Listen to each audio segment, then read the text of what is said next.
Good morning सलामुना पखेरुना څنګه جناب تاسو خې ټیپ ټاپ لیدونکو د نن اپیسوډ سره بیا تاسو خدمت کې حاضر یو په هم پښتون باندې نیغ پنیغه او نیغ پنیغه پروګرام کې تاسو چې کوم دی خپل لایو کالم کولی شي تاسو موږ سره خبرې اترې هم شریکول شي نن پروګرام کې ډیفرنٹ ملمانه دي چې هغه به ډیفرنٹ سیزون باندې خبرې کوي او تاسو به انټرټین هم شي او تاسو به انفارمیشن یعنی معلومات هم ترلاسه کړئ ښه جناب دې پروګرام کې موږ سره کوکینګ سیګمنټ هم شته دی جی د شام پخلې نو راځي چې لاړ شو د زکی طرف ته جی زکی السلام علیکم السلام څه تیار وې تاسو نن زه سپایسی چکن ود رایس پخوم او دا ډېر زبردست ډش دی او اکثر تاسو اکثر نون سپایسی ډش پخوم نن ما ډېر مده پس لګ نن سپایسی پخه کم لګ ټیسټ ډیفرنٹ بشو ډېر زبردست آسان بیخي آسان ریسپی ده خاله دې کم انګریس مالی کی خپل هغه انټروډیوس کوم دیکھیے فرسٹ آف آل 250 ग्राम د ریجی پکار دی 1 کرس چلی پکار دی 1 ټیبل سپون 2 table spoon मुंग केचप पकार दे 1 टेबल स्पून मुंग चिकन पाउडर पकार दे 1 टेबल स्पून मुंग हस्ब जायका माल का पकार दा 5 ग्राम मुंगला ब्लैक ऑलिव पकार दी दा स्लाइस वाला 5 ग्राम मुंगला जेलपिनो पकार दे लबारा और 2 टेबल स्पून मुंग जीरा पाउडर पकार दे हाफ टेबल स्पून मुंग फूड कलर पकार दे और 2 टेबल स्पून मुंग चिली गार्लिक पकार दे और 1 टेबल स्पून मुंग चिली सॉस पकार दे और 500 ग्राम देखिए चिकन पकार दे और 200 ग्राम शमा कुकिंग ऑयल भी देखिए जी अगर पास ड्रेसिंग बार मुंगला बारा गाजर दे हो बादरन पकार दे टमाटर लीमू सूंड और अदरक और गार्निश से मुंगला ग्रीन चिली पकार दे खाद दे कम तरीका था ढेर आसान था फर्स्ट ऑफ ऑल ता सुबह रिजी वाले वो के वैसे 15 मिनट्स लगी आगे ना पास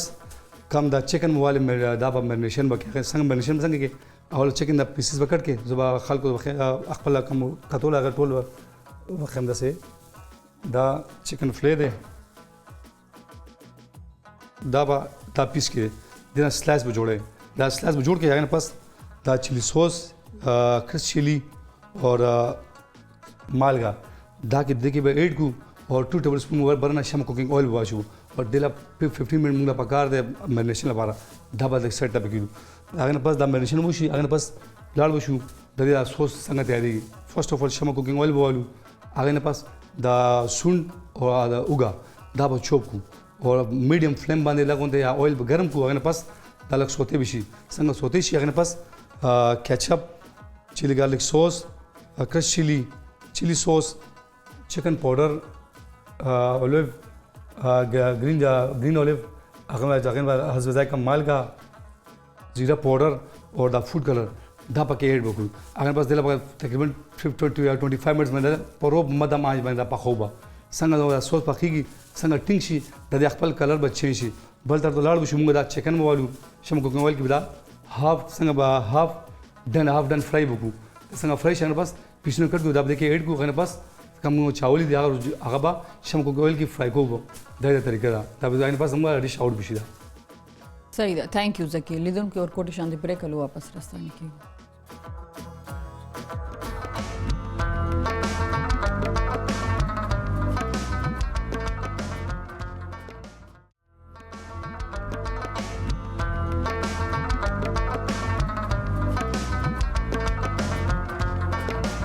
جی ویلکم بیک ټو پخیر پښتونخوا یو ځلې بیا ستړي مشي پخیر پښتونخوا ته لیدونکو د پنځشنبې یا د جمعرات د ورځې یا د تھرسډے د ورځې چې زموږ کومه ورځ نه په هغې کې زموږ کوشش دا وي چې لیکوال یا شاعر یا ادیب دی هم راشي اوس چې ما سره د داسې یو کتاب لیکونکی دی چې هغه موضوع خیر نن سبا تورخم چې دی هغه ډېر زیات دا موضوع هم د خبرو لاندې ده او تورخم داسې یو بارډر دی چې هغې کې وخت په وخت همیشه داسې څه وتی چې خالي ځلې داسې خبرې داسې واقع کېږي چې همیشه در چا په خپله باندې یو دی چې کوم نوی کتاب راغلی دی هغه د تورخم بنوم باندې دی په دې سره به خبرې کوو دی ایز ا جرنلسټ چې کوم دی په افغاني میډیا کې کار کړی دی هم ایز ا پروډیوسر هم ایز ا اینکر نور خبرې به د هغې سره کوو ما سره ناست دی جناب ډېر محترم عزیز الله کاروان ستړي مشئ خیر اوسئ ډېره مننه چې پروګرام ته راغلی او دې ځل چې د افغانستان د کومې سیمې سره ستاسو تعلق دی زه خو په افغانستان کې د ننګرهار یم د کوز کونړ خیوې ولسوالۍ ښه صحیح ده دا راته وایي چې څونه وخت وشو ټلویزیون سره چې تاسو یاستئ میډیا سره نجیب جان زما خو تقریبا چې 2014 کې چې کله ما په بلخ پوهنتون کې ژورنالیزم شروع کړو نو دا هغه وخت نه چې زه ارزو ټلویزیون سره وم مزار شریف کې نو تر هغه چې ژورنالیزم نه فارغېدم نو هغه څلور کال مې د هغوی سره او ژورنالیزم یونیورسيټي تاسو د مزار شریف د مزار شریف دولتي پوهنتون نه بلخ یونیورسيټي نه او هغه دوران کې ما ارزو سره کار کول هغه دوران کې ما د ریډیو نام بلها شیخ خبرونه کړي لایو ادبي خبرونه مې هم کړي دي ناولونه به مې نریټ کول او دا غوښنه وروسته بیا ارزو ټلویزیون سره شوم بیا دا غوښ چې کوم چې څنګه ستاسو د اوسنۍ خبرونه سهار په خیر پښتونخوا دغه زمونږ صبح ارزو نو هغه ته ما یو سیګمنټ جوړولو از اینکر به یو سیګمنټ ما هغه مخ ته وړلو او کله کله څه سیګمنټ هغه زما به انټرټینمنټ سیګمنټ کله کله مثلا زه خار ته وتلم او د خلکو د کرنٹ افیرز حال احوال مثلا کواره به شو د غیر ورځ باندې د واور د حال احوال په اړه چې د خلکو به سال دی کله باران کله مثلا خو سافټ ایشوز باندې هارد نیوز باندې کله هم کار نه دی کړی دا غن وروسته بیا چې کله ژورنالیزم نه فارغ شوم نو بیا مزار ما پرې خو راغلم کابل ته او بیا په کابل کې د افغانستان د ملي ټلویزیون سره زه د ډیجیټل میډیا پروډوسر په توګه باندې ډېره ښه خبره ده ایز ا سټوډنټ څنګه چې ریډیو نه کنه موږ ته چې پاکستان کې هم د ذکر لپاره داسې باقاعده اکیډمي نشته چې کوم ځای کې تاسو لاړ شئ اکټینګ زده کنه یا انکرینګ نو کوم خلک چې په ریډیو کې یا په تھیټر کې کار کړي نو هغه چې کله ټلویزیون ته راشي نو هغه پکې ځان لښکارېږي د هغې کار کنه نو دغسې ریډیو زه فکر کوم ډېر زیات امپورټنټ څه وخت لپاره ما هم ریډیو کې چې زه هلته کې وم ما سره وخت و نو ما ریډیو کې لږ پروګرامز کړي نو هغه ما دپاره همیشه ډېر ما خیر پاکستان کې ما د ریډیو ډرامو کې کار کړی خو په افغانستان کې چې کله ما ریډیو پروګرام کړی ما لپاره ډېر انټرټینینګ و ځکه چې خلکو به لایف کالز کول سانګز خلک ستا شکل نه ګوري دلته خو چې موږ راځو نو یو 2 غنټې مخکې راځو چې به کپړې موږ څنګه اغوستي دي میک اپ جوړ دی ویښته جوړ دي په ریډیو کې هغه مسلې نشته دی کنه نو دا راته وایي چې ریډیو کې بیا څومره وخت تاسو کار وکړو هغې نه پس تاسو چې د افغانستان کوم نیشنل تلویزیون دی آر ټي اے هغې سره هم تاسو کار کړی دی خو اول زه غواړم چې تاسو د ریډیو ایکسپیرینس باندې د راډیو خو یو جالبه خاطره ته اول وایم دغه څنګه چې تاسو وایئ چې مثلا راډیو کې موږ څوک نه ګوري بیا چې کله موږ راشو نو خلک هم چې زیات وخت دا زموږ اواز او شکل ډېر بدلي نو ما چې په راډیو کې خپرونې کولې نو هغه ریکارډډ خپرونه وه اول د کتابونو مې نریټ کول ناولونه نو اول خو ما په راډیو کې هم چا سره خبرې نه وې کړې د هغې نه وروسته چې دی بیا چې کله زه لایو خپرونې ته رالم نو خلکو به چې کالز کوم هم ډېر زیات ایکسایټډ وو چې موږ دغه چا سره خبرې کوو چې ناولونه به نریټ کول نو بیا چې زه کله ارزو ټلویزیون سکرین ته شم باوځه ما راډیو نه اعلان وکړو چې سبا ته زما په صبح ارزو کې دا پلانکې سیګمنټ دی نو بیا چې دوباره ریډیو ته رالم کاز راتلم ماته چې مونږ خو وایو چې ته به د بوډا سړی ته خو ورکوټ یې ماشوم یې که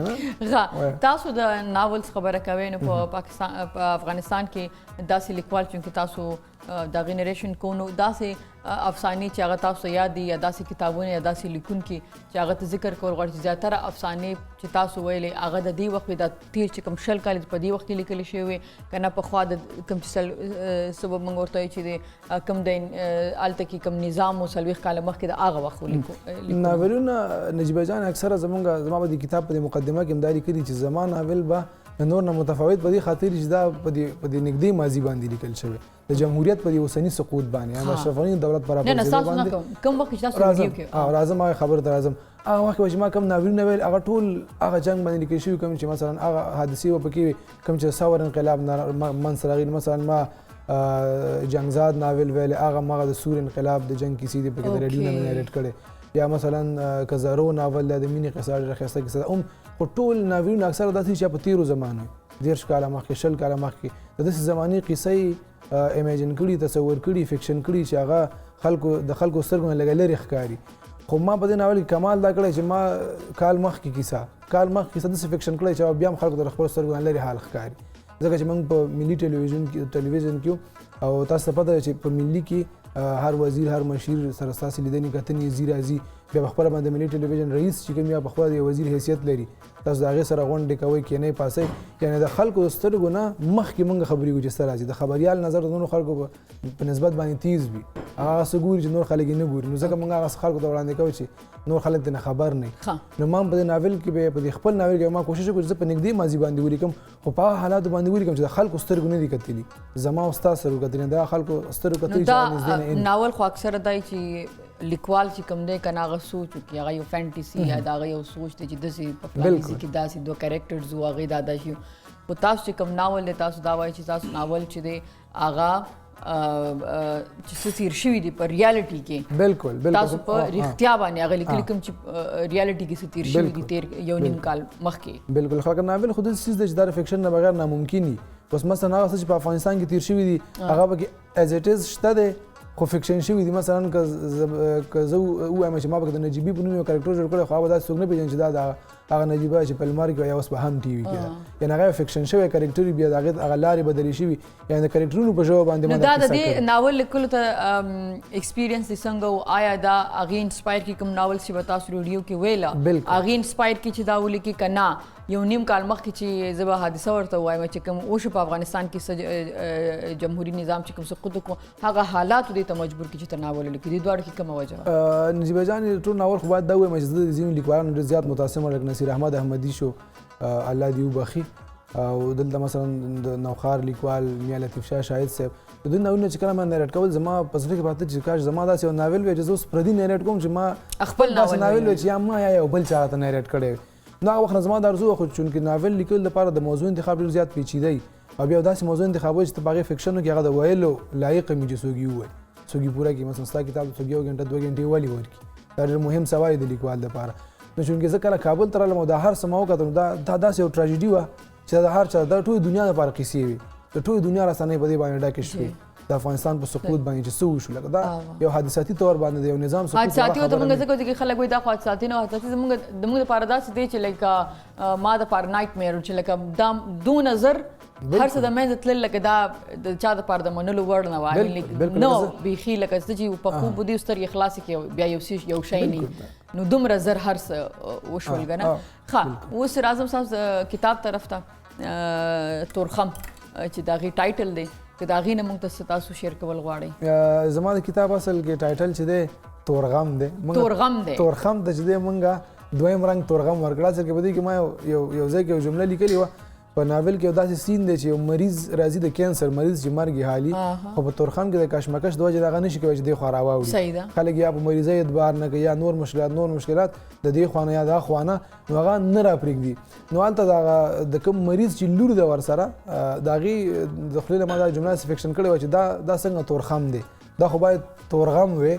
ځکه چې دلته روزانه چې د بزرګونو خلک چې دی مثلا مشکلات سره مخ کیږي مریضان چې دی مثلا دلته چې دی حتی مړه کیږي حتی مثلا خوست ته چې ډېر زیات مشکلات پیښیږي همالته نو ما دا خو باید تورغم وي نو بیا ځکه موږ تورخم ته د تورغم تاثر ورکړو د کتاب ته چې دی موږ بیا نوم تورخم وټاکلو او په دې کې عموما اصلي موضوع که زه ووایم چې زما د ناول څه ده هغه د افغانستان سقوط دی خو ورسره که پښتونخوا ته راشو دلته موږ د پښتو ژبې فروغ دپاره که څوک کار کوي نو که فکر وکړه خدایي خدمتګاران دي یا هغه خلک دي چې مثلا د باچا خان بابا پیروکاران دي نو ما په دې کتاب کې چې دی یو رقم ته هغوی ته هم کریډټ ورکړی چې دوی څنګه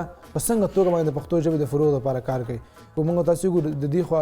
دې غاړې د پښتونخوا پښتانه چې دي هغوی چې نصاب یې په پښتو کې نه دی نو هغوی پښتو لیک لوست باندې نه پوهېږي زه خپله پښتو نشم لیکلی بالکل چون تاسو به سکول دلته ویلې نو په دې خاطر باندې چې دی نو چې ښوونځي ټول نصاب بلکې زه خو لکیلی چونکې ما پښتو ډرامو کې کار کړی دی نو سکرپټ په پښتو کې و ډرامې نو زه پښتو لوستی شم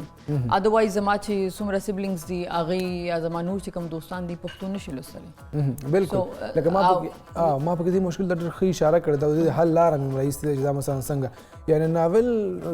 زما نور لیکوالانو دا توصیه ده ځان ته زما دا توصیه و د لیکلو په وخت کې چې د خلکو وخت باید موږ په دې باندې ضایع نه کړو چې د 2 میدانو کیسه د دې نه شروع شي چې هغوی په ښار کې وکتل یا د سایکل نه ورته وکتل یا د پردې نه ورته وکتل او د هغې په واده یا په مړي باندې ختمه شي زما ناول د دې نه مکمل متفاوت دی یو پوزیټیو یو سترونګ میسج لري بالکل یو سپیشلی د پښتو ژبې یا د لیک لوست حوالې سره بالکل د لیک لوست حوالې سره او د دې سره چې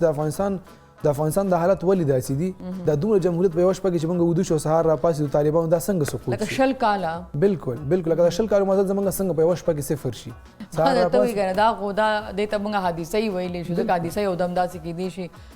دا څنګه کیدی شي انیویز راځئ چې زه ستاسو د ناول طرف ته تاسو زموږ سره شیر کوئ دې کتاب نه یا نه تاسو خپل څه نثر دی نه زه به د دې کتاب په اړه چې د ناول نه که زه یو خاص ځای نریټ کړم نو هم فایده نه لري دا داسې نه وي لکه نظم کې که زه یو غزل ووایم که زما منظومه ټولګه نو هغه هم صحیح وي خو ناول داسې چې دا چپټر وایز دی 30 چپټرو کې دی لکه دې هر ځای زه د منځ نه راوالم نو هغه به چې دی اورېدونکو ته جالب نه لیدونکو ته. نو په دې خاطر باندې د ریډیو اثر خو ګوري اوریدونکو ته اوسه پورې شته، لیدونکو ته هغه دومره جالب نه چې زه ورته یو ځای وایم. خو دومره به ووایم چې د کتاب دا کومه مین موضوع چې دا نو زه به د دې کتاب لوستونکو ته دا ډاډ ضرور ورکوم چې هغه موږ کله کله ملګرو ټوکه وکړو چې دا څیز واله که خوښ نه شي پیسې واپس. نو دا داسې کتاب دی که زه د ډاډ ورکوم چې دا به څوک مایوسه کوي نه، چې زما د مینې په کیسه باندې زما مینه نه ده خو تا د مینې په کیسه زما وخت خراب کړو. په هغه مینه کې ما د پښتو ټیچینګ کړی، ما په دې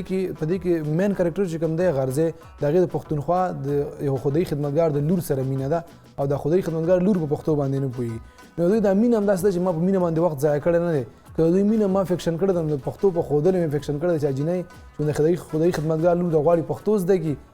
د خپل محبوب سره د پښتو په اړه خبرې. اوس به راشو دې خبرې ته چې دا راته وایي چې تاسو په افغانستان کې چې اوس مو وکنه نو که موږ د پښتو زده کړې یا د پښتو ویلې خبره کوو نو هلته خو نصاب چې دی په دوو ژبو کې دی، دري اینډ پښتو. ما اول نمره کتلی دي،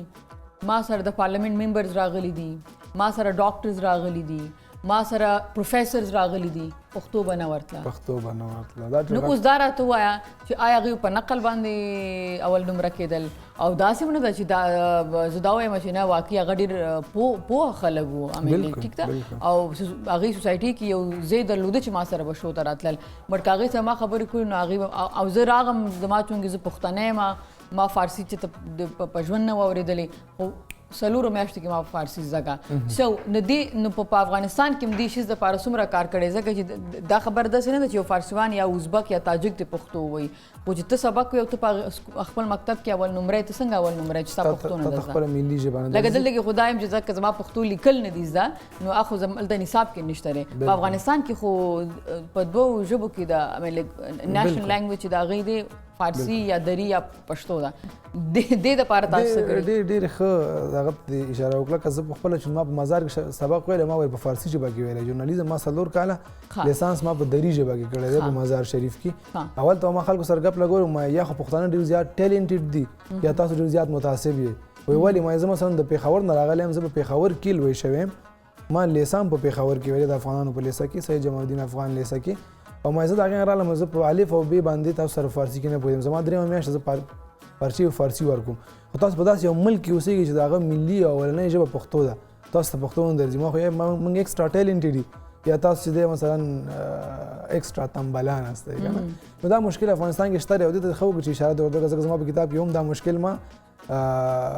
عکس کړی دی فکشن کړی مې دی کوم رنځور چې هغه پلار یې کینسر او پېښور ته راځي هغه یو هزاره جنۍ ده چې په پښتو باندې نه پوهېږي نو بیا چې کله هغه زه پېښور ته راولم ما په پېښور کې ما په کرکټرونو کې خلک په دې پوهېږي چې تاسو پښتو په افغانستان کې نه زده کوئ. ته خپل کتاب ته ما د دې خبرې جواب راکړه چې په یو ملک کې چې نصاب کې یا تاسو زه به دا یم چې د هغې ایجوکیشن سیسټم کې 2 لینګویج دي هغې نه ورځي پاکستان کې خو موږ چا نه ګیله نشو کولی نشته جي صحیح ده نو آیا هغې دپاره تاسو خبره کړې ده هغې دپاره هلته او تاسو خبره نه کوم هسې په لویه سطح باندې چې نور کوم خلک دي چې کوم د پښتو لیکوالان یا دي باندې هغې داسې څه پریشر په سکولز کې یا داسې زه د جمهوریت خبره کوم آیا مې بي ما ته نه پته تاسو ته پته یې ایز جرنلسټ که نه نو ما ته ووایي آیا دې دپاره څه کار شوی دی دا څنګه کېدی شي چې زه اول نمره یم ما یونیورسټي چې کوم دا ختمه کړې ده خو زه پښتو نه ویلی شم ویلی هم نه شم دې خلک خو پرېږده چې لیکلی نه شي ویلی خو شي که نه د هغه ځای خلک خو ویلی هم نه شي. اصل کې هلته نصاب په 2 ژبو دی هغوی ټول نصاب په فارسي یو په دري یو مضمون پکې پښتو لینګویج څنګه چې دلته په سرکاري سکولونو کې ښوونځیو کې چې دی یو د پښتو لازمي کتاب چې هغه هم دوی وایي یا نه پاس کېږي داسې هغې هم پښتو پاس کړي او که کار وی چې د یو خبریال په حیث باندې چې ما او تا کوم کار د خپلې ژبې دپاره کړی زه یقین نه کوم چې دا لیکوالان هم کولی شي ځکه چې موږ په رسنۍ باندې پښتو ویلې رسنۍ دا ځکه چې لکه موږ د افغانستان پښتانه دا وایي چې ملي ژبه چې د هغه پښتو ده زه دا یم چې پښتو دري ځکه ده چې هلته په وزارتونو کې یا کوم چې هغې ته موږ حکومتي خط لیک لوست چې کوم دی هغه ټول په فارسی کې هم دی پښتو کې مې وی چې اوس د نوي حکومت سره راغلی وي داسې خو هغه وخت کې چې څومره به مکتوبونه و یا دغه به هغه به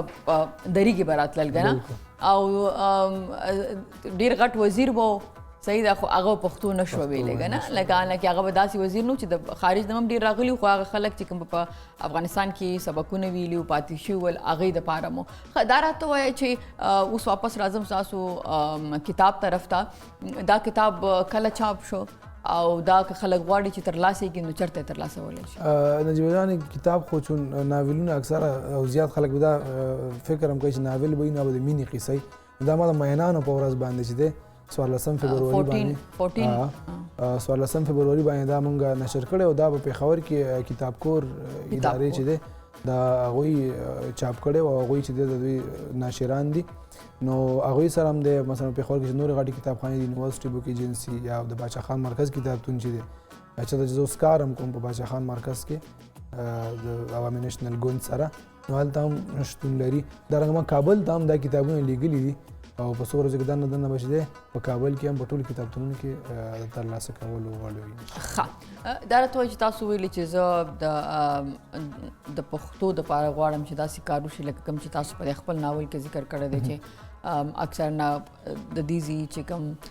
هلکان دي یا د اوسېدونکي دي د کوزي پښتونخوا هغوی پښتو نشي لیکلی بیا خبردار چې هغې دپاره کار وشي. اوس دا خو نشي کېدلی چې اوس نه دی په سکولز کې چې دی دا شروع کړي خو تاسو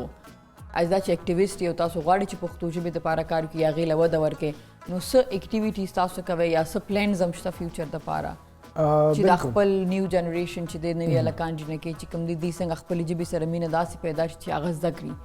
که نه هغه کتابونه ولیکي. زموږ ډېر زیات کتابونه دي او کله چې پښتو لوستلو باندې راغی نو بیا به هغې خپل هیروز هم خبر شي. بالکل دا چې د پښتنو د تاریخ د ټول پښتون یې ښه لیکلی شي د پښتنو د هیروز باره کې چې کوم دی هغه د هغه پښتون لیکوال یې ښه لیکلی شي ځکه هغه د خپل کلتور د خپل روایاتو د خپل تاریخ نه خبر دی که نه نو دې حوالې سره تاسو څه پلانز لرئ څه کار کوئ؟ زما خو نجیبه جان زما خو شخصي خپل کوششونه دا ستاسو په مخ کې د کتاب په شکل هم پراته دي همدارنګه زه چې دی په یوټیوب باندې هم زما خپل فکر دا چې کتاب نام چې دا موږ ته ډیجیټل میډیا ډېره مهمه ده چې په هغې کار وشي یا په رسنیو باندې کله چې یوه ژبه د رسنۍ او د انټرنیټ ژبه شي نو د هغې وروسته دا ډېر زر پرمختګ کوي نو په انټرنیټ هم ما دا کوشش نه دی پرېښی او زه چې دی مثلا په انټرنیټ باندې هغه څه چې موږ په ژورنالیزم کې زده کړي دي مثلا که زه په ایډیټنګ باندې پوهېږم که زه په آنلاین ارننګ باندې پوهېږم دا هر څه ما په پښتو ژبه کې چې دی ویډیوګانې هم د دې جوړې کړي دي او په انټرنیټ باندې په بېلابېلو لار باندې مثلا د یوټیوب یا د فیسبوک په هغه لار هم د پښتو خدمت نه پرېږدو جی کتاب اوس موږ سره یو کالر دی جی شیرخان هریپور نه هلو نجیبه ګل السلام علیکم. وعلیکم السلام جی ستړي مشي پروګرام ته جی ستاسو ډېره مننه. دا پروګرام مې کتو نو د ډېر وخت نه ما ډېر په غور سره واورېدو اسې یو شعر راته رایاد چې وایي حمزه سفر که د حجاز په لوري زه د پښتون د قافلو سره ځم. ډېر ښه. نو د پښتو ژبې الله دې ولا عزیز الله له نورم همت ورکړي چې د پښتو ژبې څومره دغه کولی شي. ما ټول عمر چې کوم دی مونږ زه په فوج کې کرنیل وم او په پښتو کې به مونږ یو بل ته خط لیکه ملګري یو بل سره مطلب دا زمونږ ژبه ده دی او عزیز الله صاحب ته به زه صرف یو خواستو کوم چې عزیز الله صاحب سټډي ډیره ضروری ده مطالعه چې ده که نه حمزه بابا به ته وګورې رحمان بابا به ته وګورې خوشحال بابا به ته وګورې حمید بابا به ته چې کوم دی نو لوستی پوخوالی چې دی که نه دغه به لازمي په خپل لیک کې راولي او میډم سلما شاهین وغیره دا ډېر داسې خلک دي چې ته د هغې نه ډېره دغه کولی شي زده کړه کولی شي. او یو خو چې زه پروګرام ستا ګورم نجیبه ګل نو زه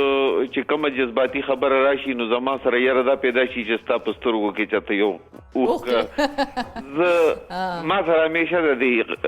غمي چې خدای پاکه د دې د سترګې نه څوک را پرېږدي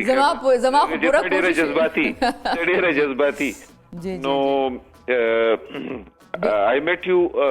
تقریبا 12 کاله مخکې په کوټه کې یو ځل تاسو سره ملو شو مو په ایرپورټ باندې هغه ډېر داسې مختصر وخت تاسو هغه وخت کې ما خیال زه ډرامې شوټ راغلی او بالکل د هغې دپاره 2011 کې زما خیال دی دا داسې د 2011 خو ښه خبره ده هغه وخت کې زه په کوټه کې زما پوسټینګ و نو بس هسې دغه را باندې خو لګېدو ډېره مهرباني ډېره زیاته مننه جي ډېره زیاته مننه تھینک یو ویری مچ ډېر ښایسته کال او تھینک یو ویری مچ بس پښتانه خو کنل صاحب ټول جذباتي دي که نه زه خو دا خبره کوم ټول ډېر جذباتیان یو که نه نو ښه دې چې څنګه خبرو کو د مطالعې چې لکه ډېره زیاته ضروري ده که نه هغه خو زه بالکل سکنډ کوم ځکه چې څونه زیات خلک تاسو لولئ څونه زیات کتاب تاسو لولئ د نورو خلکو هغومره ستاسو نالج چې کوم دی معلومات چې کوم دی هغه چې دی هغه زیاتېږي ښه عزیزالله تاسو څه خبره ایډ کول غواړئ د کالر باکې نه موږ بالکل اول خو مننه کوم ډېره ښه مشوره یې راکړه او بیا باید ووایم چې استاد آصف صمیم زموږ ډېر ښه ادیب دی د ننګرهار نو هغه سره زه یو ورځ ناست وم او هغه ماته وویل چې ته غواړې لیکل وکړې نو ما ورته ویل چې هغه وخت کې ما خپل ژوندلیک شروع کړی او هغه به مې لیکل نو هغه د لیکل هغه ته مې صرف ځان برابرو چې زه لیکل کول شروع کړی شم نو ما ته وویل چې ته دا مه کوه وایي ته څه کار وکړه ته لوستل شروع کړه لوستل ځکه چې ته ډوډۍ وخورې چې هغه هضم شي نو د هغه نه انرژي جوړېږي کله چې ته مطالعه وکړې چې هغه هضم شي نو د هغې نه بیا دا اوس جوړیږي چې ستا ګوتې لیکل صحیح نو مطالعه واقعا ډېره زیاته فایده ثانک یو ویری مچ جس تاسو ډېره زیاته مننه او لیدونکو د سرور کوډ شان بریک کړو واپس راستانه کیږو په خیر پښتونخوا سره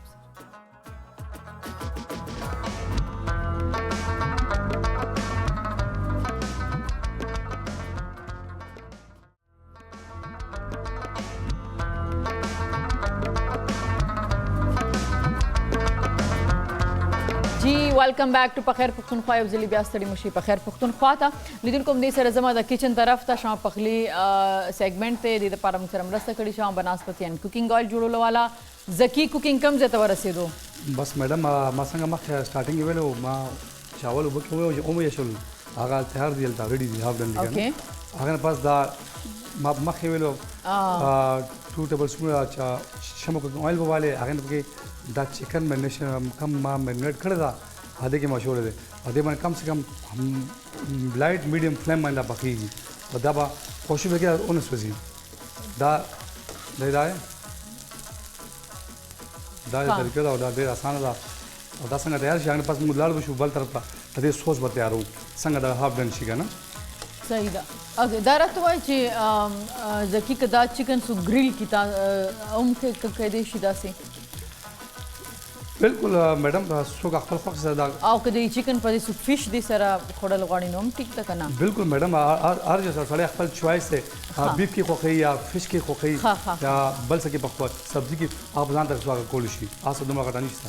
نو دا سبزي کې ولې تیار نه کوم ها سبزي کې اصل کې ما تاسو مو خپل سیګمنټ ور نن ډېر مده ما رژیم جوړ کړل نه ځکه ما نن چکن جوړ کړم دا خو ګوره کنه پرون د ما پروګرام کې وینر روټیشن نو وريجو ته تاسو کې نو دا غي وجه نه چې دین بالکل ما نن ما رژیم نن رژې په خګم سر میډم ماته روټي ځان ته نه راړې ځکه ما لاړ شم نن رژې په خګم رژې په تیاری کې ان کې موږ ونه د روټیم فرمایش کړو دلته یو ته بخیره وړ موږ روټیم تیار و بالکل دا سره خامخا روټي په خګم ثانک یو زکی لیدونکو اوس ما سره پروګرام کې چې دینو بل ملما ناشته هغه هنرمند دی د سندرغاړي په توګه باندې هغه سندري هم ویلي دي او ډرامو کې هم کار کړی دی د پیښور سره د هغې تعلق دی ما سره ناست جناب ډېر محترم قاسم بن طارق قاسم ستړي مشئ جي السلام علیکم وعلیکم السلام قاسم ستاسو نوم ډېر مزدار داسې هسټوریکل غوندې دی دا راته دا چا ایښی دی او ستاسو څومره خوښ دی دا نوم او د خلکو دپاره څومره اسانه دی دا یاد ساتل دا نوم جی ډېر یونیک دی اصل کې there is no other one with this name لکه زموږ هسټري کې چې موږ قاسم بن ولید محمد بن قاسم طارق بن زیاد کنه نو دا ما ځکه وی چې موږ خو بوکس کې ویلي دي کنه خو دا چې تاسو ته دا نوم چا ایښی و ولې دا زما پلار زما نوم ایښی و ښه او I don't know he might have had something great تاسو کله تاسو نه دی کړی نه ما تاسو کړی مې زما دا نوم ولې داسې ښه زمانه دی خو there is a story behind it زما مور هغه تللی و حج لپاره ښه جي نو هلته هغې لاس یې اوچت کړو دعا یې وکړو چې یا الله ماته یو زوی راکړي ښه جي ټیک شو اوکې نو هلته زما پلار لکه he had decided that I'll be named Qasim bin Tariq. My father's name is Muhammad Tariq. And my mother has a dream that whenever I have a son, we'll name him Muhammad bin Qasim behind the great leader. So دا شاته سټوري ده हाँ multiple stories. Okay اول میوزیک طرف ته راغی که ایکټینګ طرف ته راغلی زه جی میوزیک اور ایکټینګ نه مخکې ډانسینګ زما ډیر زیات خوښ و ډیر ښه as a kid, as a young kid. اوکې I used to dance a lot. Then 6th class के زه हूँ د Saint marriage Peshawar के نو आतिफ असलम साहब सॉन्ग डालो अब तो आदत सी है मुझको. That really inspired me. خو هغې د وجه زه سنګینګ مې ما سٹارټ کړه. مخکې دا ټول د سنګینګ جدوجهد وه ټول. نو سنگینګ تاسو سٹارټ ک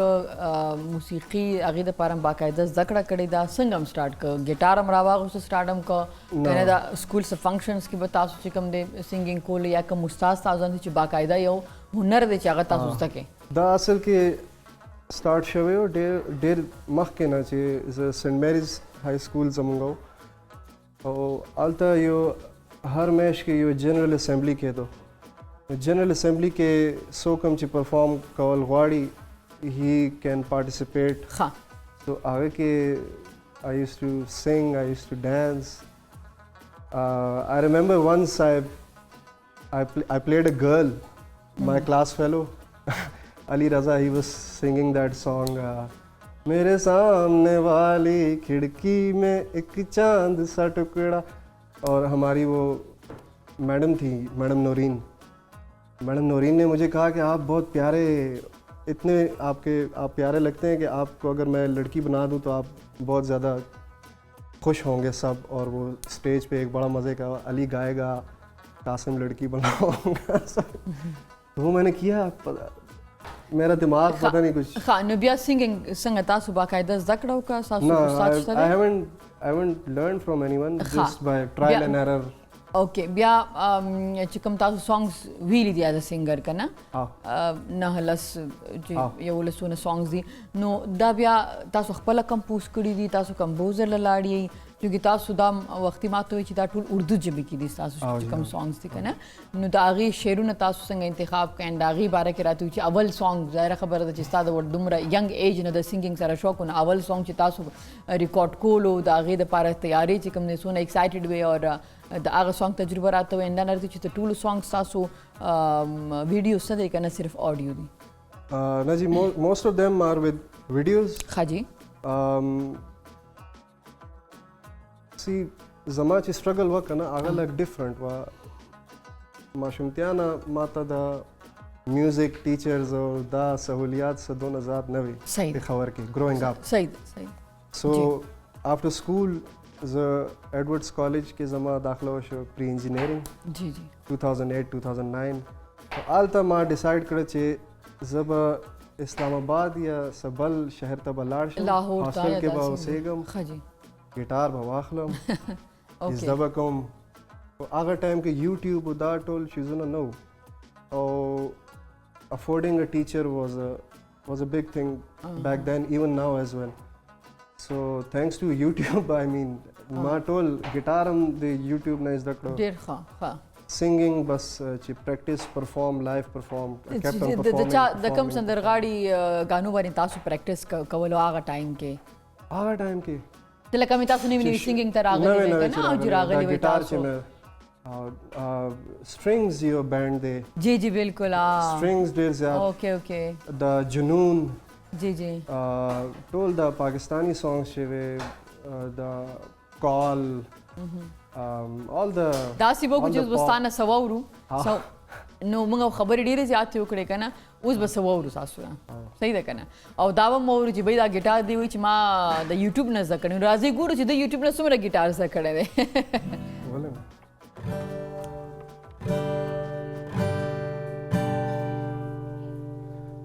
کم یو ژبه کې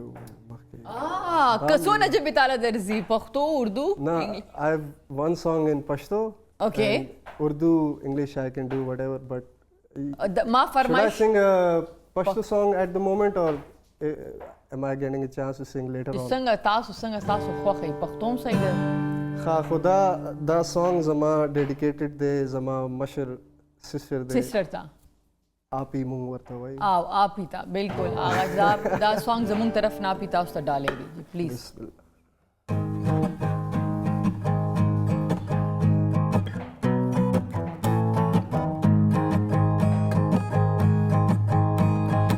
लाड़ शपे खबर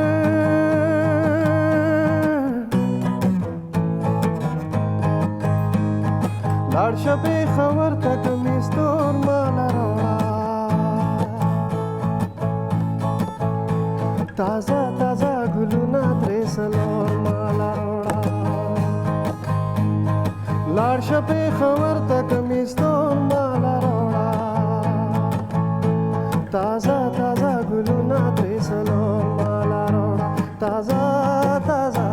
ताजा ताजा गुलुना त्रेसलोर माला रोड़ा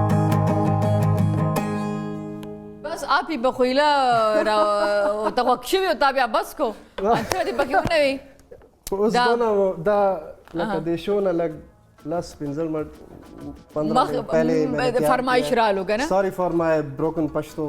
نه نه تاسو پښتو دا تا چا ویل چې تاسو پښتو والا صحیح نه تاسو بالکل ټیک ټاک خبرې کې کله دا پروګرام ریپیټ کیو ګور تاسو یو خبره مو سره پوری غلطه نه دی ویلې I mean لفظ یادوم کم لفظ غلط نه لګا انډر کانفیډنٹ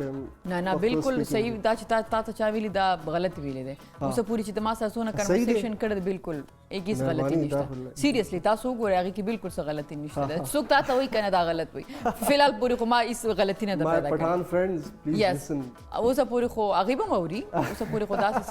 غلطی تاسو نه ده کړې صاحب اوس ادارته وایي چې اوس په خپل خو کوم سانګ راته وایي اردو زما یو دا سانګ دی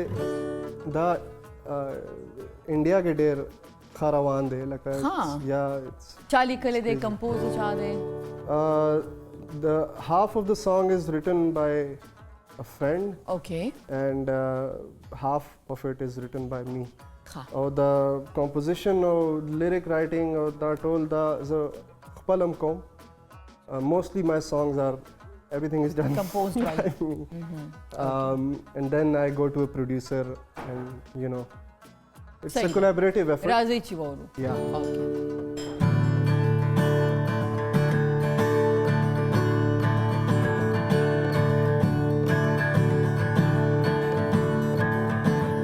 दिल की ये बातें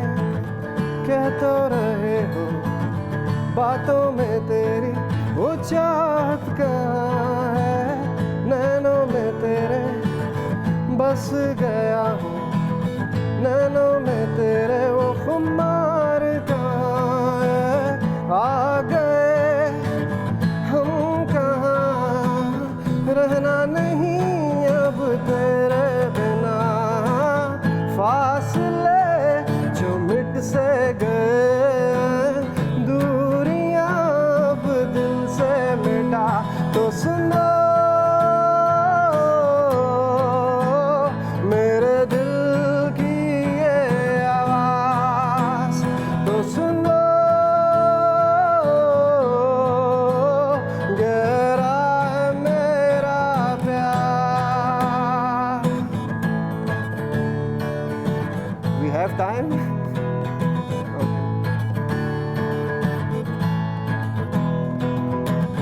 कहते हो हमसे दिल में नहीं हूँ धड़कन में तेरी ये नाम मेरा है चाहत थी तेरी ना चाहा हमको पर चाहत ये छुपती कहाँ है आ गए हम कहाँ रहना नहीं अब तेरे बिना फासले जो मिट से गए दूरियां अब दिल से मिटा तो सुनो मेरे दिल की ये आवाज तो सुनो गहरा है मेरा प्यार तो सुनो वो तो सुनो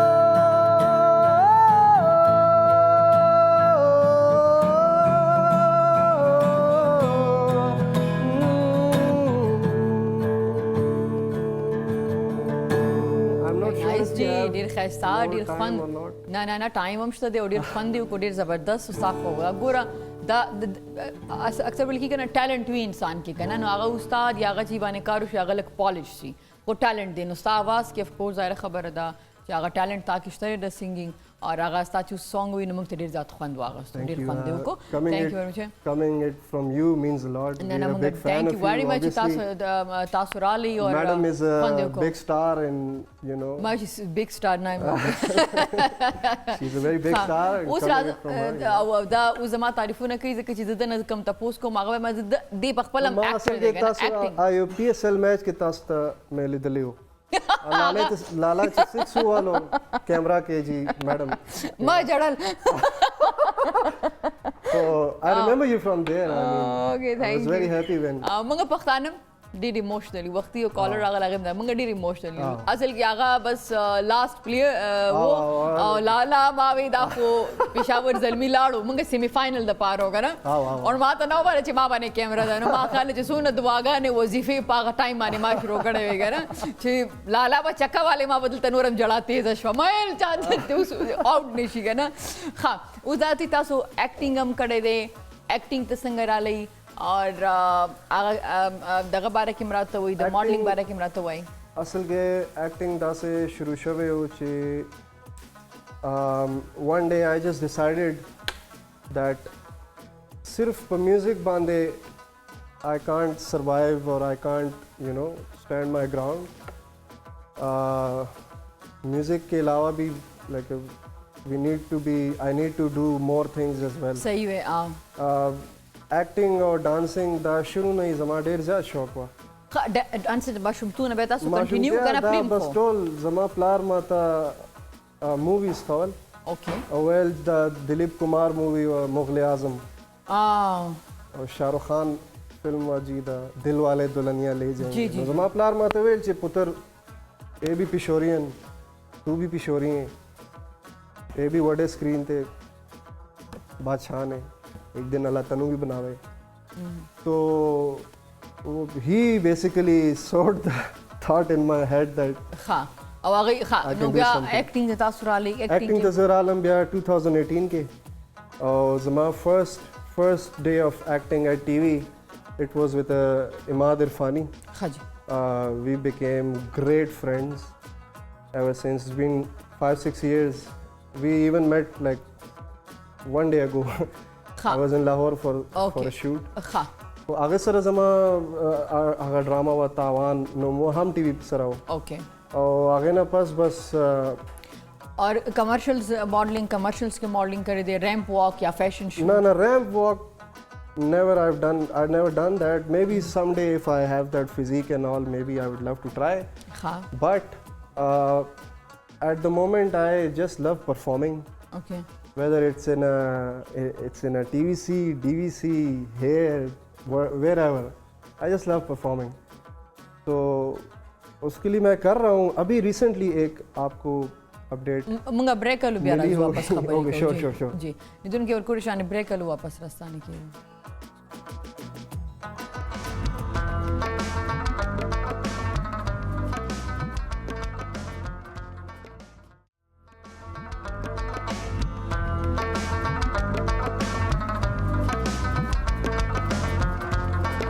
لیدونکو ویلکم بیک ټو پخیر پښتونخوا ستړي مشي پخیر پښتونخوا ته ما سره جناب قاسم بن طارق ناست دی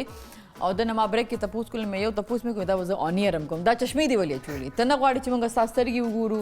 کنه دا سراز د ساسترو کې چې خلګونو ګوري نه دا اصل کې زما ډیر فیوریټ یو آرټیست دی جی بونو ها he is the singer of band called U2 اوکے هغه چې کلام انټرویو ته زینو گلاسز اچي بس دا غي سټایل ما کاپی وکړه ډیر ښه صحیح ده څنګه چې تاسو ته خلګي تاسو چې زبطانه نور ته پوښتنه هم کوم کنه تاسو د فلم چې کم تاسو کړی هغه باره کې تاسو نه تاسو کوم خو زه غواړم چې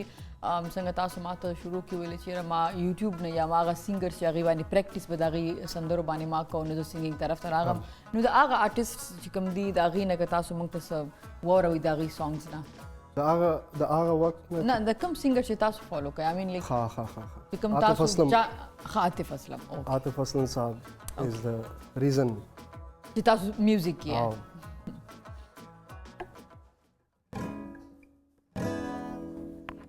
کم یو عادت اوکے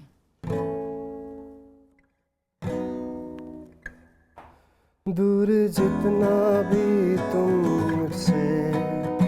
पास तेरे मैं, अब तो आदत सी है मुझको ऐसे जीने में, जिंदगी से कोई शिकवा ही नहीं है, अब तो जिंदा हूँ मैं इस नीले आसमां में।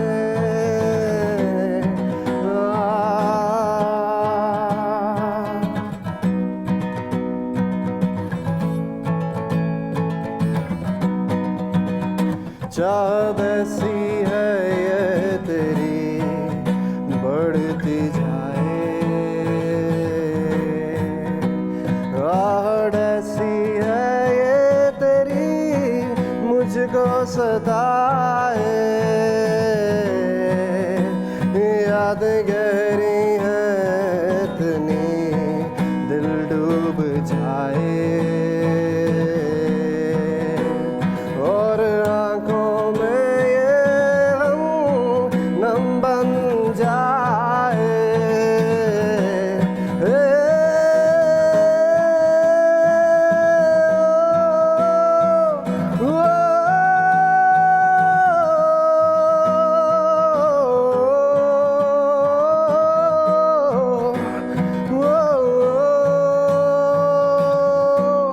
सभी रातें हैं, सभी बातें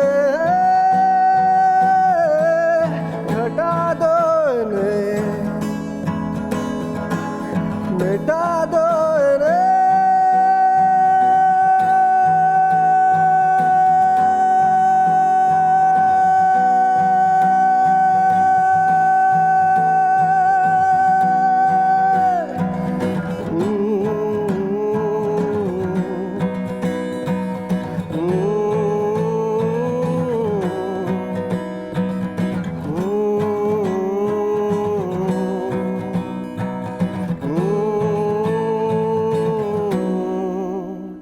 दूर जितना भी तुम मुझसे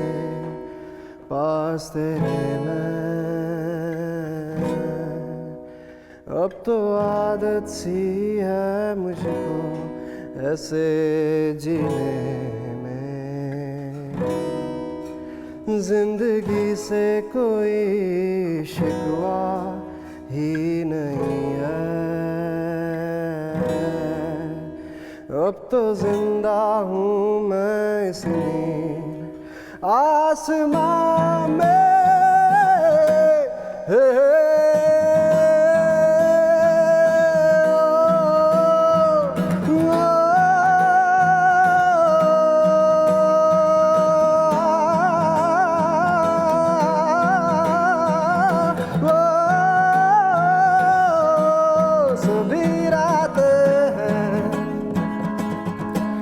सभी बातें घटा दो इन्हें, मिटा दो इन्हें,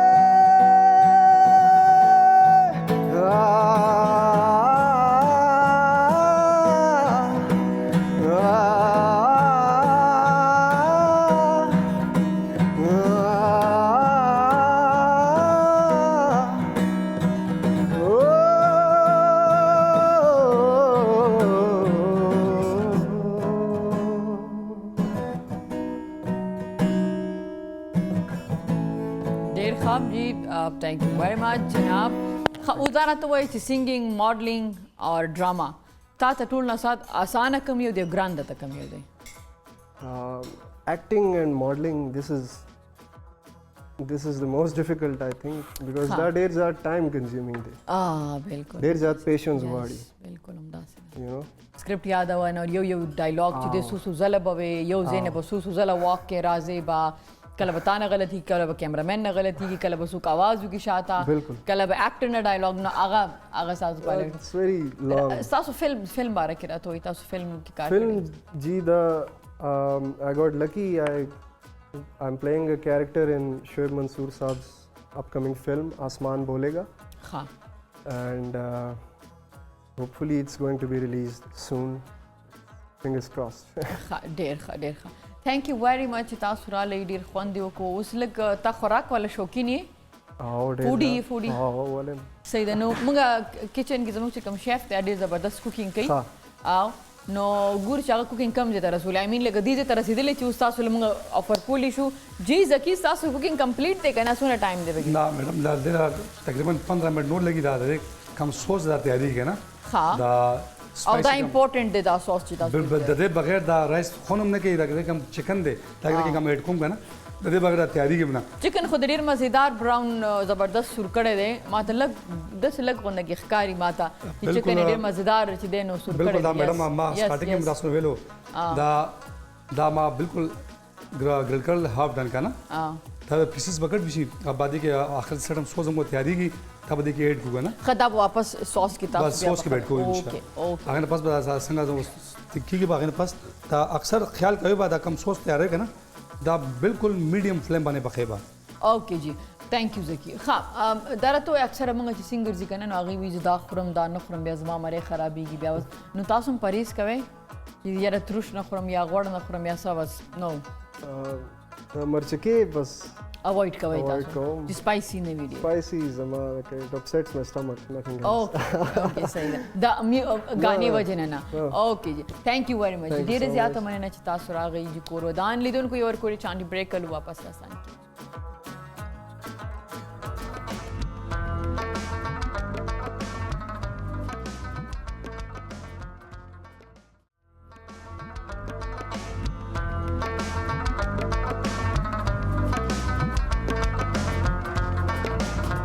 जी वेलकम बैक टू पखैर पुख्तनख्वा لیدونکو ستړي مشي پخیر پختونخوا ته لیدونکو څنګه چې موسم د سپرلی راځي نو د ورځو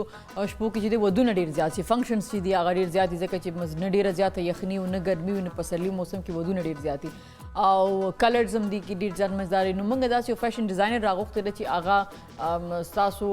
د پاره یو داسې آیډیا تاسو درکول چې به کې تاسو خپلوانو کې واده یا کور کې واده روان دي نو کوم کلرز دي کوم کارونه چې په کپړو باندې کیږي هغه باره کې متاسو وي ما سره ناصر فیشن ڈیزائنر جویریا ارشد جویریا ویلکم ٹو پخیر پختونخوا थैंक यू सो मच अच्छा ओके जवेरिया ये बताएं कि शादियों का सीज़न चल रहा है ठीक है फंक्शंस हो रहे हैं इस सीज़न में ज़्यादातर होते हैं तो आपके कपड़े भी माशाल्लाह मैं देख रही हूँ बहुत अच्छा काम हुआ बहुत अच्छे कलर आपने सेलेक्ट किए तो मुझे बताएं कि कितने टाइम से आप डिज़ाइनिंग कर रही हैं मुझे 5 साल हो गए 2018 में मैंने अपना मास्टर्स कंप्लीट किया था और उसके बाद मैंने तब से काम स्टार्ट कर रही हूँ ठीक है सही है तो मुझे अपने ड्रेसेस के बारे में बताएं कि अभी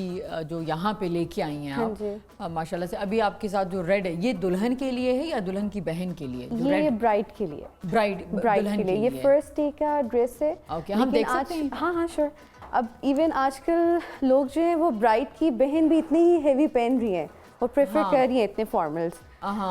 वैसे ये ब्राइड का ड्रेस है ये फुल मिक्सी है और इसके नीचे आप लहंगा पहन सकते हैं पीछे भी काम हुआ है वो भी दिखा दें ये इसकी बैक पे काम है जो कि कटवर्क में है और फिर आप अकॉर्डिंग टू द क्लाइंट हम इसको इनहांस कर देते हैं मतलब अगर वो कस्टमाइज अगर वो कहते हैं कि थोड़ा सा कम या थोड़ा सा ज्यादा हाँ according to their budget okay जबरदस्त अच्छा इसके साथ फिर क्या है दुपट्टा क्या है हाँ जी इसका दुपट्टा जो कंट्रास्ट में है वो कॉपर में है लेकिन वो आप कलर चेंज करवा सकते हैं आप अगर सिल्क कलर में भी जाना चाहें तो हम इसको रेड में भी लेके जा सकते हैं वैसे ये मुझे इसलिए ना कि शादी का जोड़े जब इतना महंगा आप गरारा शरारा हर वक्त नहीं पहन सकते यू नो लाइक शादी में लेकिन ये है कि शादी के बाद भी कुछ फंक्शंस पे आप जाके पहन सकते हैं कुछ ड्रेसेस असल में आपके ऐसे होते हैं जो लाइफ टाइम होते हैं फॉर एग्जांपल अगर आप लहंगा चोली वगैरह पहनेंगे तो आपका बहुत प्रोलॉन्ग ड्रेस नहीं है मतलब हर इवेंट पे उसको कैरी नहीं कर सकते लेकिन अगर आप मिक्सी में डिफरेंट कट्स और फ्लेयर्स दे देंगे तो वो आप किसी भी फंक्शन में आप कैरी कर सकते हैं that is a very comfortable dress सही जिस तरह अब ये एक मिक्सी है अब कुछ लोग ब्राइडल के लिए दुल्हन के लिए दैट डिपेंड्स अगर आप इसको एंगेजमेंट ड्रेस पे कैरी कर सको तब भी और ये ब्राइड की सिस्टर भी एक इवेंट पे पहन सकती है रिसेप्शन पे भी पहन सकते हैं क्योंकि वही बात है ना कि आपके क्लाइंट के टेस्ट के अकॉर्डिंग में कुछ लोग होते हैं उन्हें लाइट काम पसंद होता है कुछ होते हैं जिनको बहुत हेवी काम पसंद है अब ये ओपन कट फ्लेयर में मिक्सी है इसके नीचे आप प्लेन ट्राउज़र पहन सकते हो और अगर आप ब्राइडल में जाना चाहते हो तो you can carry it with a फ्लेयरी लहंगा और फिर उसके ऊपर आप नेट का दुपट्टा है जिस तरह अब ये हमने दुपट्टा दिया हुआ है जिसमें कट वर्क है ये इसका दुपट्टा है ओके,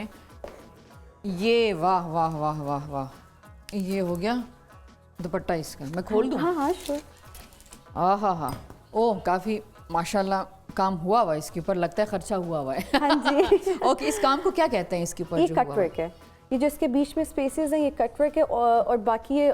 पूरा 3D वर्क है जो फुली हैंड एम्बेलिश्ड है। खूबसूरत, इसमें मशीन का कुछ भी नहीं है। वाह। या। अच्छा, और ये जो शर्ट के ऊपर है वो भी ये भी ऐसे फुली ही है? हैंड एम्बेलिश्ड है। मैं जरा पहन। हाँ अच्छा लग रहा है आपको? हाँ मैं चुप गई इसमें, मुझे ये भी डर है कि मेरे ये कपड़े जो पूरा है ना। सेट होगा। अच्छा, हाँ। ओके, खूबसूरत। नहीं कलर पता है, ये मेरा फेवरेट कलर है। अच्छा, हाँ, और ये तो आजकल बहुत इन है। अच्छा, इन भी है। इन है ओके। क्योंकि एक तो ये पेस्टल्स में है, और लोग ओके। क्योंकि आजकल मौसम की वजह से प्रेफर कर रहे हैं ओके। ओपन एयर इवेंट्स, तो उस ओके। ओपन एयर में भी ये बहुत अच्छा लगता है। ज़बरदस्त। ओके, सो ये भी एक हैवी है। हाँ जी, ये आप निकाह पे कैरी कर सकते हैं, निकाह पे दुआ खैर पे पहन सकते दुआ हैं। खैर पे। ये ना, वाह, इसका दुपट्टा मुझे बहुत पसंद आया। हाँ जी। बहुत, इसके साथ तो जिनके मतलब मेरी तरह ना दुआ खैर हो, ना शादी हो, ना निकाह हो, तो वो सिंपल वाइट ड्रेस के साथ भी ये दुपट्टा बिल्कुल, कैरी बिल्कुल। करेंगी और बहुत खूबसूरत है। इसके बारे में बताएं, ये कौन सा काम है? ये ऑर्गेन्जा का दुपट्टा है जिसके ऊपर पूरा काम हैंड एम्बेलिश्ड है। इसमें मशीन का कुछ भी नहीं है, फिर इसमें प्रॉपर किरण लगी हुई है और इसके स्प्रे हुआ हुआ है सेंटर में। और अगर आप चाहें तो आप इसको बिल्कुल प्लेन शर्ट या प्लेन मिक्सी के साथ भी सिर्फ कैरी कर सकते हैं। खूबसूरत, ये भी मैं एक दफ़ा पहन लूँ। हो सकता है वाइट दुपट्टे की वजह से मेरा निकाह हो। इंशाल्लाह। ओके, हाँ, फिर मैं जी, ये देखें आप। ओ यस, आदाब है, आदाब आदाब। बहुत अच्छा लग रहा है। Thank you. नहीं, बहुत खूबसूरत है। Thank you so अच्छा, स्क्रीन much. पे भी अच्छा लग रहा होगा ऑफ कोर्स, लेकिन मैं आपको ये बताऊं कि ये काम वाकई खूबसूरत है। वैसे मैं एक्चुअली में ज़्यादातर सिंपल कपड़े, ज़्यादा हैवी वो नहीं पहनती हूँ, तो मुझे नहीं पसंद, लेकिन वाकई आपका काम बहुत अब खूबसूरत है। जिस तरह मैं आपको एक चीज़ दिखाती हूँ, जी, जिस तरह अब आप कह रहे हो कि आपको सिंपल पसंद है। मुसर्रत हैं कॉल पे हमारे साथ। मुसर्रत, हेलो। अस्सलाम वालेकुम। वालेकुम अस्सलाम। हाँ, कितनी खुश है, तो खमख के ना खुशहाल है। माशाल्लाह माशाल्लाह, दूरा खस्ता लग गई आप ही। Thank you so much. Musarrat ता जवेरिया रागले दा और दा चिकम दे दा ओके दा कपड़ी दे दी तासु गोरे ले गए। अच्छा जी, हाँ, तो ये इसके साथ है। हाँ जी, आप इसको किसी भी कलर के साथ कैरी कर सकते हैं। ये प्योर वेलवेट के ऊपर फुली हैंड एम्बेलिश्ड है, ये भी हाथ का काम है पूरा। हमारी कॉल कुछ पूछना चाहती हैं हाँ, आपसे। sure. जी, पूछें। अस्सलाम वालेकुम। वालेकुम अस्सलाम। अभी मैंने ये पूछना था कि जैसे लड़कों की शेरवानी होती है, आप वो भी करती हैं या सिर्फ ये लेडीज का करती हैं? नहीं, अभी फिलहाल मैं लेडीज़ का कर रही हूँ, लेकिन इंशाल्लाह मैं जेंट्स की तरफ करूँगी। अच्छा अच्छा, thank you very much, thank you. और कुछ कहेंगे आप मुसर्रत? बहुत अच्छे लग रहे, बहुत प्यारे हैं, इसलिए मैंने पूछा कि शेरवानी वगैरह बहुत पे भी होना शुक्रिया। चाहिए। Thank you Musarrat, thank you very much. जी, ये वेलवेट का जो है शॉल है। अब जिस तरह हमने कुछ क्लाइंट्स के ऑर्डर्स किए हैं, तो उन्होंने बिल्कुल शॉर्ट शर्ट सिगरेट पेंट्स के साथ ये शॉल बनवाई है, और कुछ ने प्लेन मिक्सी के साथ। तो हमने प्लेन मिक्सी में वेरिएशन रखी। ये इसकी बैक है, इसकी फ्रंट बिल्कुल प्लेन है, और ये इसका स्लीव पे हल्का सा पैटर्न है, और फिर आप ऊपर फुल हेवी शॉल कैरी कर सकते हैं। ओके, एक ऐसी मतलब आजकल सेल्फी का मूड है ना, मूड है क्या, सीजन है, तो सेल्फी में तो फिर मेरे पीछे से कैसी तस्वीर आएगी? लोग हेयर बंस बनवाते हैं, तो फिर उसमें ताकि आगे हाँ, ओके आप आगे इसको इन्हांस कर सकते हैं ज्वेलरी के साथ भी। लेकिन आपकी शॉल ये इसके साथ है, आप इसके साथ कंट्रास्ट में कैरी कर सकते हैं, देखिए। क्योंकि इसके अंदर डार्क टोन्स भी हैं ब्लू की, तो उसके साथ भी ये बहुत खूबसूरत लगेगा। सही है, वाह। फिर हमारी एक और शॉल स्टूडियो आपका कहाँ पर मेरा है? बहरिया में स्टूडियो है, मेरा ऑनलाइन भी काम है, और किस बहरिया में नाम भी से? अगर मिरास, ओके, मिरास के नाम से। मिरास के नाम से। तो इंस्टा पे हैं, फेसबुक इंस्टा पे भी हैं, फेसबुक पे भी हैं, हमारी वेबसाइट भी है, और स्टूडियो जो है वो हमारे बहरिया में है, बहरिया फेज 2 में। खूबसूरत। ये सिर्फ वो है दुपट्टा है जो आप कैरी कर इसके साथ लोग मोस्टली प्लेन रॉ सिल्क का सूट प्रेफर करते हैं। हमारी जो उसमें था, उसमें हमने शॉल डिज़ाइन की थी, और फिर उसके साथ हम शर्ट्स और मैक्सीज जो हैं वो अकॉर्डिंग टू द कस्टमर फिर हम वो बनाते हैं। और काफ़ी बड़ा दुपट्टा लग रहा है हाँ मुझे। जी, ये 3.5 गज का दुपट्टा है, ठीक ठाक इसकी वो है, लंबाई हाँ है। जी लंबाई है। ठीक है, ज़बरदस्त। ठीक है, ये जो आपने पहना है मुझे लगता है इस तरह कोई ड्रेस ये इसी तरह का है ना जो आपने पहना ये है? काफ्तान स्टाइल में है। Okay. लाइट जिस तरह आप जिस तरह किसी बर्थडे इवेंट पे या किसी डे इवेंट पे कैरी कर सकते हो। खूबसूरत। इसका असल में मेन है कि इसका कट स्टाइल बहुत मजे का है, बहुत लाइट सा काम है, मिनिमलिस्टिक सा काम है, लेकिन इसका कट स्टाइल वो उसको इन्हांस कर देता है। सही, खूबसूरत। हमारे तकरीबन सारे कपड़े नहीं ये हाँ जी, ये ब्लू। ओके ये इसका ट्राउजर ये ट्राउजर है, मैं इसको यहाँ रख ले। ओके इसके ट्राउजर है, इसके कफ के ऊपर बी का पैटर्न है और ये स्ट्रेट लॉन्ग शर्ट है जिसके वन साइड कट है और इसके साथ हाँ जी सिंगल साइड पे इसका कट है और इसके ट्राउजर के ऊपर भी एम्बेलिशमेंट हुई हुई है। सही, मतलब ये थोड़ा सा वेस्टर्न में जाता है। हाँ मतलब थोड़ा सा वेस्टर्न कट्स में हम लोगों ने इसको डिजाइन किया हुआ है। सही, जबरदस्त। जी मिराज से आप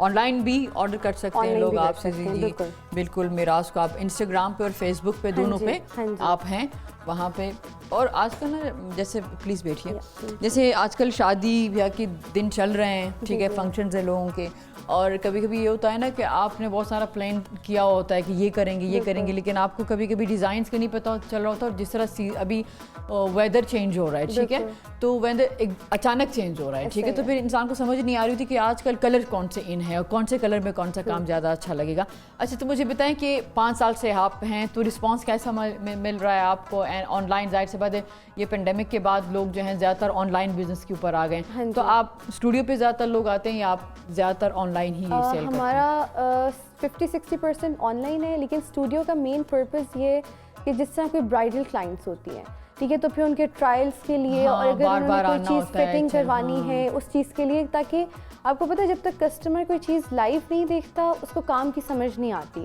ऑनलाइन आप उनको बता सकते हैं, उनको एक ओवरऑल लुक पसंद आती है। जिस तरह मार्केट में मोस्टली क्या है कि लोगों ने हैंड एम्बेलिशमेंट बहुत ही कम कर दी है, ज़्यादातर काम मशीन का है, तो जब वो आके देखते हैं कि ये तो फुली हैंड एम्बेलिश्ड है और फुल 3D वर्क है, तो फिर उस हिसाब से लोग पसंद करते हैं। और हमारा सबसे बेस्ट पार्ट ये कि हम लोग अकॉर्डिंग टू द कस्टमर हम उनकी उसको डिज़ाइन कर देते हैं। सही। अब इसमें जो पॉइंट आता है ना वो ये आता है कि कीमतों का, बिल्कुल, कि अगर वो हैंड मेड है तो जाहिर सी बात है उसमें वो थोड़ा एक्सपेंसिव होगा, जाहिर सी बात है जो मशीन से बनेगा वो नहीं। लेकिन ये बताएं कि ज़्यादा चलता कौन सा है, मतलब जो मशीन से बनी हुई चीज़ उसकी क्वालिटी ज़्यादा बेहतर होगी या हाथ से बनी होगी, या नहीं सिर्फ हाथ से, जो कि इसलिए क्योंकि हाथ में तो उसकी एक खूबसूरती अलग है जो चीज़ हाथ से जो काम हुआ होता है, तो इसके बारे में बता दें। देखिए, क्वालिटी आएगी आपके मटेरियल से, आप कितना फाइन फैब्रिक यूज़ कर रहे हैं, उन चीज़ों से आपकी क्वालिटी इन्हांस होती है। अब जिस तरह हम लोगों का ये होता है, जैसे फॉर एग्जांपल हमने एक ड्रेस बनाया, जिस तरह मैंने ब्लू वेलवेट की शॉल बनाई है, ये बिल्कुल प्योर वेलवेट है जो आप पूरे डाई करवाते हैं और फिर उसके ऊपर काम है। अब अगर किसी क्लाइंट को ये चीज़ पसंद आती है लेकिन वो उनके बजट में नहीं है, तो फिर हम उसके अकॉर्डिंग उसको कस्टमाइज़ करते हैं। हमारी सबसे पहली प्रेफरेंस ये होती है कि हम क्वालिटी के ऊपर कॉम्प्रोमाइज़ ना करें। हम अगर उसके थोड़े से काम को थोड़ा सा शॉर्ट कर दें, जो चीज़ उनको पसंद भी आए, हम उसको प्रॉपर्ली ड्राफ्ट करके उनको देते हैं कि ये उनके बजट में किस तरह अच्छी और ख़ूबसूरत लगेगी, क्योंकि हमारी सबसे पहली प्रेफरेंस जो है वो क्वालिटी है। अब जिस तरह मार्केट में जो बड़े लेबल्स भी हैं, जो बड़े डिज़ाइनर्स भी बैठे हुए हैं, अब अगर आप उनको भी विज़िट करें तो मोस्टली उनका जो काम है वो मशीन का है, मशीन के ऊपर उनकी हैंड एम्बेलिशमेंट है। लेकिन अगर एक काम A to Z हुआ ही फुली हैंड वर्क है तो ऑब्वियसली उसकी प्राइस का डिफरेंस होगा, लेकिन वो चीज़ जिस बंदे को कपड़े की काम की पहचान है वो उस चीज़ को ज़्यादा बेहतर समझ सकता है। सही। ये बताएं कि जैसे कि मैंने ये बात की कभी शादी और कलर्स का, तो कभी ये भी होता है कि आपको जब आते हैं लोग, क्लाइंट्स आते हैं, आपको कहते हैं कि भाई हमें मेहंदी के लिए या शादी के लिए या इस तरह, तो वो कलर सेलेक्ट करते हैं या आपको कहते हैं कि आप सेलेक्ट, तो सिलेक्शन आपकी होती है या उनकी होती है? वो ऑलरेडी एक माइंडसेट बना के आए होते हैं, हाँ, जो उनकी एक प्रेफरेंस है। जी जी। उसके बाद हम उनको एक अच्छा मशवरा दे सकते हैं, ठीक है, फिर जो चीज़ लेना नहीं देना उनका, हाँ, मशवरा लेते नहीं लेते, लेकिन मशवरा देना हमारा काम है, ताकि वो बाद में आपको पता है, ताकि हम उनको एक बेहतर बता सकें कि कौन सी चीज़ ज़्यादा अच्छी सूट करेगी, कौन सी ट्रेंडिंग है, कौन से कलर्स इस टाइम इन है। और कलर के ऊपर भी है ना, कुछ लोग अगर गोरे हैं तो उनके लिए कुछ अलग कलर होंगे, अगर थोड़े से उनका रंग जो है वो सांवला है तो उसके लिए फिर जाहिर सी बात है आप ये भी सजेस्ट करेंगे। टू बी वेरी ऑनेस्ट, मुझे लगता है कि स्किन टोन से आप कलर नहीं कैरी कर सकते, आप कोई भी कलर, जिस तरह अगर कोई बंदा बहुत ज़्यादा टैन भी है, आप वो बहुत अच्छा येलो कलर अगर कैरी करना जानता है तो वो उसको सूट करेगा। सिर्फ ये बात है कि आपने ड्रेस को कैरी किस तरह किया हुआ है। ऐसा नहीं है कि अगर गोरा है तो उसको वाइट गोरे के लिए ही है। आजकल टैन लोगों की ज़्यादा प्रेफर करते हैं वाइट को, और उनके सिर्फ देखिए आपको ड्रेस कैरी करने की अगर आप में एक सेंस है, आपको क्रिएटिव होने का आइडिया है, तो फिर आप किसी भी कलर को अपने ऊपर, आपके ऊपर अच्छा लग सकता है। सही। अच्छा, ड्रेसेस का भी ये है ना कि आप कलर का तो आपने कह दिया, मुझे ऐसा लगता है कि अगर किसी का कलर डार्क है तो वो अगर ब्लू पहनेंगे तो, या डार्क ग्रीन पहनेंगे, या अगर डार्क, लेकिन हाँ प्रिंट में हो सकता है कि प्रिंट में या वो जो पहनना चाह रहे हैं वो शर्ट किस डिज़ाइन के बने हुए हैं तो वो मैटर करता है। बट कि अगर अच्छा सिया हुआ है या अच्छे डिज़ाइन में उसकी कटिंग हुई है तो शायद वो कलर, क्योंकि जो डार्क कलर होंगे उनकी वो डार्क ही पहनेगा तो आई डोंट थिंक सो कि वो इनके ऊपर इतना अच्छा लगेगा। जो मैंने देखा, मैंने कहा ना हम उनको अपनी डिज़ाइन, जैसे कि मैं आपको अब जैसे कि थोड़े से हेल्दी जो लोग होते हैं, ठीक है, जैसे जिनकी हाइट थोड़ी सी कम हो या थोड़ी सी वो हेल्दी हो, तो उनके लिए फिर ड्रेसेस जो हैं वो कहते हैं कि आप ऐसे लाइनों वाले कपड़े पहने, ऐसे लाइनों वाले कपड़े पहने, ज़्यादा लंबे हैं तो ये कर लें, पतले हैं तो ये। तो आप लोगों के जो शादी पे हर कोई चाहता है कि खूबसूरत दिखे, या उसकी भाई की शादी है, कज़न की है, खुद दुल्हन है, तो इन चीज़ों को आप कैसे देखती हैं और ये कितना इंपॉर्टेंट है आप लोगों के ये स्पेशल इवेंट की जो ड्रेसेस होते हैं? ये बहुत ही ज़्यादा इंपॉर्टेंट है, क्योंकि ये एक इस तरह का फैक्टर है कि जिस तरह कोई क्लाइंट है वो हेल्दी है, ठीक है, तो वो उनका पहली चीज़, उनकी पहली प्रेफरेंस कलर पैलेट को छोड़ के ये होती है कि मुझे बताएं मुझे सूट क्या करेगा। तो फिर उसके हिसाब से जो लाइंस का कॉन्सेप्ट है ना, आपको वर्टिकल लाइंस जो है वो थोड़ा सा स्लिम शो करती हैं, दैट इज़ प्रैक्टिकली ट्रू। और अगर जिस तरह हॉरिजॉन्टल लाइंस हैं वो एक ब्रॉड बंदे को अच्छी नहीं लगता, अगर उसमें आप पैटर्न उस तरह का बना दें तो फिर हम उस हिसाब से उनकी बॉडी टाइप को देखते हैं। जो आपका कफ्तान है अगर ये थोड़ा सा हेल्दी या बल्कि इंसानों को, तो उसके ऊपर जाएगा कि नहीं? इट डिपेंड्स वो कैसे कैरी कर रहा है। ओके। क्योंकि ये पता है ये फ्री साइज़ है, ये स्मॉल से लेके एक्सेल तक आप कोई भी बंदा ये ड्रेस कैरी कर सकता है। तो इट ऑल डिपेंड्स कि आप उसको पहन किस तरह रहे हो। साड़ियों में भी काम कर रहे हो? हाँ जी, बिल्कुल बिल्कुल। वो क्यों नहीं लाए आप?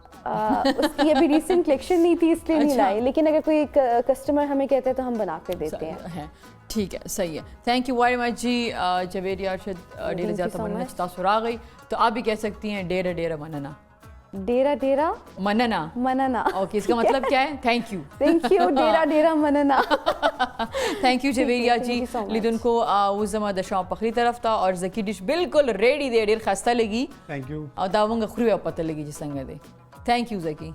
जी। लिदुन को कजुन खैर इंशाल्लाह सबब ताव सर मुलाकात की तरह पुरिम पलवी अल्लाह स्पारम द अल्लाह पमान।